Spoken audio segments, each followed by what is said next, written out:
Hello, and welcome to another episode of The End of the Search. This one I call it, What You Define, You Confined. That is a quote that I heard from Muji, and I love that quote so much that I figured that'll be awesome to just kind of like talk a little bit on this video about that. What I mean by that, or what is meant by that, or my understanding of that, is that what you are is beingness, pure beingness, all encompassing, non conceptual being, infinite.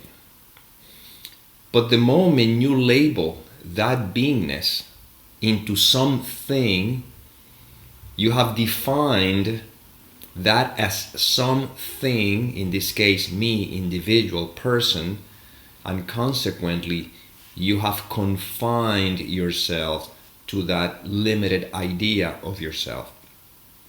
In other words, right now, all that there is in the underlying energy, if you want to call it that way, energy field, that's the substratum of everything, right? And that's it.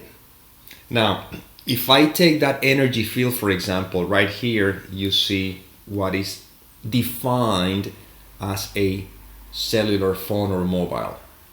The moment I have defined this as a mobile, I have overlooked the essence, which is what it is made out of. Consequently, now totality is overlooked and is now confined to that particular label. In these videos, I'm not saying that you're going to be floating up in the air like a nothingness, but there's a way of living in the world by not being defined, meaning confined by our thoughts. See the difference? In other words, when you use any thought to label yourself, and consequently, thoughts are what you use to define your experience, you have confined yourself to that definition. But when you don't believe the content of the mind, once again, it's not like you're floating in the air, but you're living in a way that is very different than the way someone lives when he or she is defined by its own thinking, meaning by its belief system. So what we're doing here, I said we're but in reality what is being done through these videos is to always pointing to what is true. I'm not saying that, okay, I will not define this as a mobile phone. You know what? It's fine. The label is fine because it's for functionality purposes. If I say, give me that mobile phone that is on top of the table, I have to define the table. I have to define the mobile phone so you know where is it and what to give me. However, living in the world with the mentality that I'm pointing to here is when you find yourself, the mind with the judgments and all these thoughts, these definitions, that limits you, that generates fear, lack of peace, you can surrender to what is, recognizing that I am. And the I am, when nothing is being defined, you're not confined, and you can experience the wholeness of what you are, even while still having the experience of being in a body. See? In other words, what is gone when there's no definition in this sense, when the judgment is out of the way, is the fear. Yes, I still function in the world, but somehow I know what I am.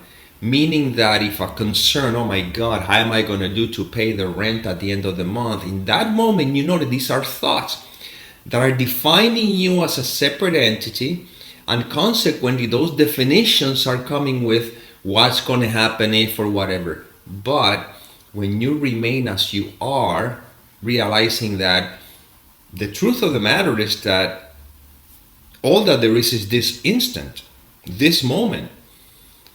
I don't know anything about about future. I don't know anything about beyond this moment.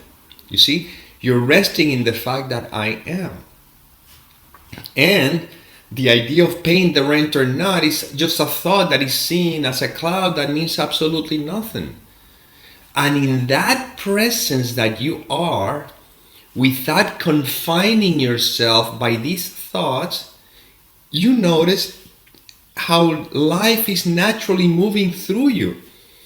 And either somehow the resources show up in your life so you can actually pay the rent, or you may find yourself inspired to make a phone call that may lead to some kind of action that could lead to generate the resources to pay the rent. It doesn't matter. It's all a mystery. But nothing confines you, because now you see it as a part of life expression through you. You see? So it's not like you just stop functioning in the world. It's that now you know beyond the shadow of a doubt of who you are by not being confined by the definition you have of yourself, while simultaneously you live in the world, and most people will see you just like you have always been. It's not like all of a sudden when this shift in mentality happens, or when this change in consciousness, or whatever you want to call it, happens.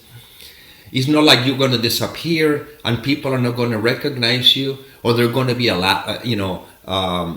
worshiping you or seeing you. No, they'll see you exactly the same. For them, you will not change at all. Okay, as I was listening to the video before I export it to upload it to YouTube, I just like to make a point here, because actually when this shift in mentality happens, in some cases, some people may notice a difference, but in some cases, people may not even notice any difference in you.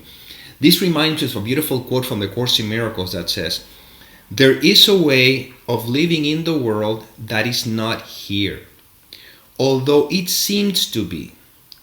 You do not change appearance, though you smile more frequently. Your forehead is serene, your eyes are quiet, and the ones who walk the world as you do recognize their own. Yet, those who have not yet perceived the way will recognize you also and believe that you are like them as you were before." That's what I'm pointing to. Someone who's very, very identified with the thought system of the individual may not see a difference or a shift in you, yet the internal shift that happens in you by not believing the content of the mind, it could probably be recognized by those who are open to this field. Again, the ones who are not ready, they're just completely blinded and they won't even notice. All that they know is that you are just the same person that used to be before. And maybe if you used to be someone who's very opinionated and very worried and concerned, and you no longer worry and you're no longer so concerned, and you seem to be more, you listen more, you stop being so opinionated, well, even someone who's completely blinded or completely blind may notice a difference, but it'll be like, oh, what's wrong with this guy? What's happened to this guy? Well, I don't know. But they continue treating you the same way you did because they still feel you are just like they are. You see?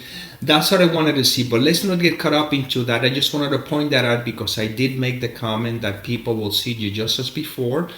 And again, yes, in some cases, there could be a shift in which could be recognizable, but in some cases, that may not be the case. What matters, however, is that you're at peace, you're happy.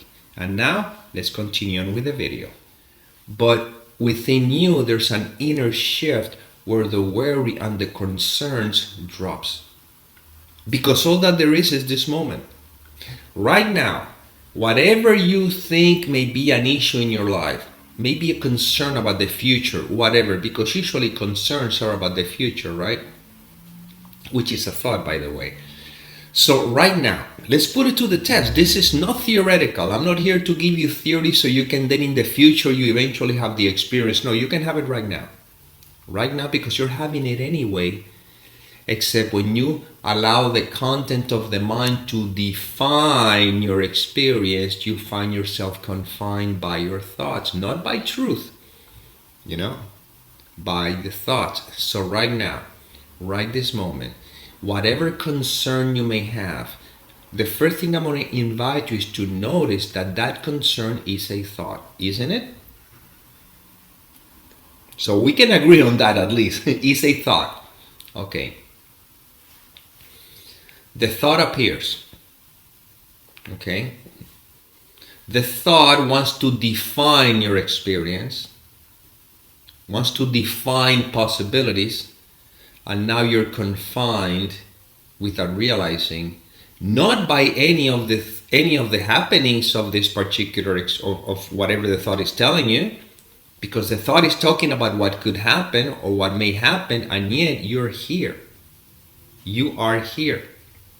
Okay? So if you don't define, you don't let the thoughts define your experience, you're not confined by it, and consequently you're at peace, meaning you're at free. You see it? And then another thought comes out. Okay, that sounds fine. Yeah, it was great. I feel free. But what if, wait a minute, let's go back again. What if it's another thought of a possibility which is basically confining you to a definition that of something that has not happened? Am I correct? So let's go back again here. Notice that whatever you may seem to be concerned about is just a thought. It's just a thought that is appearing, means absolutely nothing. If you don't let the thought define your experience, you're not confined by your own mind. Consequently, you're not confined by the thoughts. And once again, you're here, meaning you're free, you're at peace. You see? And this is all that is being reminded of in these videos. Now, of course, the challenge here, and I keep reiterating this, is that you may suggest that I'm saying this to you as a person. That I'm telling you, person, don't believe your thoughts, so you, person, are free. No. You're becoming free from the belief you're a person. But while it seems as though you experience yourself as a person because there's a thought that suggests so, you can live a life that is in the world, you see, functioning just the same, but once again, with a mind that is not of it. You see? So now, you're being. Are you not being right now? Are you not presence? Are you not freedom? See, you are. This is life itself. And when it's not defined by thoughts, you don't feel confined. But when you define it with thoughts, the appearance of being confined seems to take place, when in reality you're never confined. You're always being, you're always free, you always are. You see? And this is what is happening always. Right now, if you don't believe the content of the mind, what remains is what is. You don't have to label what remains. You see, what it remains is tranquility, peace. Well, that may be a consequence of it, but in reality, what remains is what is. We're pointing to what is. Always, which never changes. You see? So now, without defining anything, you're not confined by anything. And yes, definitions will be used for practical matters, but this essence of what you are, by not being defined, you're living the freedom which you are. And then, of course, life unfolds as it's going to unfold. That's a mystery. We don't know what is the next. I don't know what is the next syllable that is going to come out of my mouth. I don't know what is the next action I'm going to take. I don't know what's the next experience I'm going to have. All I know is that I am. You see? And the I am is free of definition. And the mind says, yeah, but I am is a definition. No, I am is just words to try to put onto something that cannot be defined. Is being. That's all there is to it. And again, with language, we try to do the best, but in the end, language is always a limitation, because language is what is used to define, and language is, once again, a dualistic way of communication for this seeming dualistic experience purposes, so to speak. But in the end, it all points to silence. Being. See? I am. I'm resting in that I am. I can see how life unfolds. And it is going to do what it's going to do anyway. But all the thoughts and definitions that the mind has conjured up, they just drop by the wayside. And see, you're happy then. It's not that you become happy. You've always been happy. Because happiness is what you are. And I don't mean pleasure. I don't mean laughing all the time necessarily. I'm talking peace. Happiness and peace are synonymous, are the same thing. You're always peace. But has been overlooked by the content of the mind. You see? By the definitions. By the confinement of those definitions. But the interesting is that you've never been confined. Presence, essence, what you are, has never been confined. Even when it appears to. When you believe the thoughts, it appears as if you're confined. If you don't believe the thoughts, I can say you're free, I can say you're happy, I can say you're peace, or I can simply say you are what you are. And well, this is the inspiration that came through. I hope it served. And as always, may peace permeate the mind so that love can become evident.